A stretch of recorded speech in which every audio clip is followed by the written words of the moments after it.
Hello and welcome back.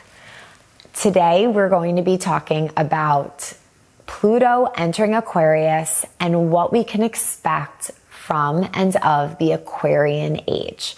So as someone who practices and teaches Kundalini yoga, this is something I learned about in training, and ever since I've been fascinated with this topic because it feels like my soul has chosen to come to the earth to be part of this time. And once you start to learn about and hear about it, it may make sense to you and your soul as well. This is a huge time of death, of rebirth, and of transformation on a collective level. We're truly living through one of the greatest spiritual awakenings that the earth has ever seen. This is a very futuristic time, but a space that's going to call upon and require ancient practices to help support us and align us as we navigate this new future. So let's talk about the Aquarian age and what it is. So the Aquarian age was said to start and just begin around the 90s, 1991. Some others believe that it started in 2012 or 2011. And we are right now in the thick of it, and there's evidence that we're living through this huge shift in ages. So before we get into the Aquarian age, I want to tell you about what came before, and that was the Piscean age, the age where there were these structures of top-down leadership. There wasn't a lot of communication. There were experts and then receivers of the expertise, but you really got your information from one source, the experts in that area, you received it, and that was your truth. Now we're living through a time that is so different. It's no longer top-down leadership, but a time of where this equality amongst everyone. And one really obvious way we could see this is how everyone now has a platform. Everyone can share their wisdom, their opinion, and we can learn from everyone. And we don't necessarily have to rely on only the experts or the people assigned to those roles. This time really gave the power and the voice to all people. And it's more of an equal playing field. So we're truly shifting out of one paradigm into another where it's power of the people. Before, we really relied on celebrities to have the platform and have a voice. And now we can see through social media, anyone from anywhere can be their own celebrity or influencer and have the platform in order to share, which is really cool.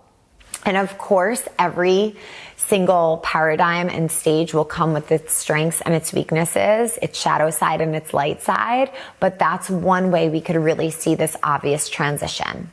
Some other aspects of the Aquarian age is taking care of the physical body. Over the last 2-3 decades, it's been so important for people to develop a workout routine, to move their body and focus on the health of their physical body. And now as we go deeper into the Aquarian age, we're now going to really see this physical body as a vessel to our spirit. And more people are going to start to understand the importance of a spiritual practice, of spiritual energy, and actually the idea of energy and how interconnected we are. So that's definitely going to be on the rise. This is truly just the beginning. We've seen so much of healers come online and people share these multi-dimensional approaches to healing and to activating energy. More and more people are truly opening up to the energy and power that lives within them. This is a time where we're coming out of the space of the guru, of the number one person who shares and then is followed by others, but truly empowering ourselves as individual and accessing the power within and following that.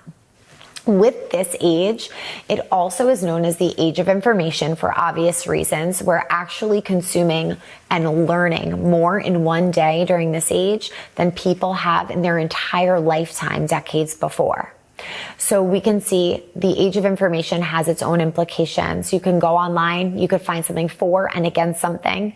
Everything seems great or bad for you. And it's really about navigating this time with our intuition. Our sixth sense will be required as we continue to navigate this age. And that's why also we'll see a rise in spirituality, in spiritual practices, because that will help us to really get in tune with our intuition, access our intuition, and be able to navigate the world from that sixth sense that is absolutely essential. This time is also very depleting to the nervous system. So any practices you can do to help build your nervous system to resist stress and be able to come into this calm, grounded, and centered space would be really helpful. The instant access we have to information, to the world at our fingertips, can really play a toll on the nervous system. So allowing ourselves to take breaks, to have these practices in place to rebuild and strengthen our minds and our body to handle the stressors that come with this time. I think some other things that we may see in addition to energy work and more spirituality is a greater sense of community and understanding that many years ago we thought we were very separate. And now there's this understanding that we are actually all one, no matter what our religion is, no matter where we are from or where our ancestors are from, no matter what we believe in. We truly are all one. And it's this communal energy. I think we'll see more people relying on others, possibly bartering or supporting each other's strengths in order to create the life that they want. With this time, there are beautiful things that are going to come, but sometimes a great challenge has to occur before we can really delve into all the beauty and bliss. And I think we're seeing some of the challenges play out in the collective before we completely shift into this beautiful utopia that we hope for. But it's going to take us holding ourselves accountable, checking our energy, thinking about the energy that we are putting out into the world, because we are part of the collective and our energy affects what we see out into the world. So if there are challenging times, I share that you should hold the faith, hold the vision that we so hope for in our future, and continue to work on your energy and share with the world what you would like to see. If you want to go deeper into the Aquarian age, I'm going to continue to create some content on it. If you have any more questions, you can drop them here below. But there are also specific meditations that have helped us, that have been put on the earth to help us during this transition, that I'll also make available here on Evolved by Erika, the app. So I hope you enjoyed this. Any questions, feel free to drop them below, and I will see you next time. Thank you so much for joining me for that meditation, and I hope that you enjoyed it. Kundalini is such a powerful and potent meditation practice, one of the most powerful that we can practice.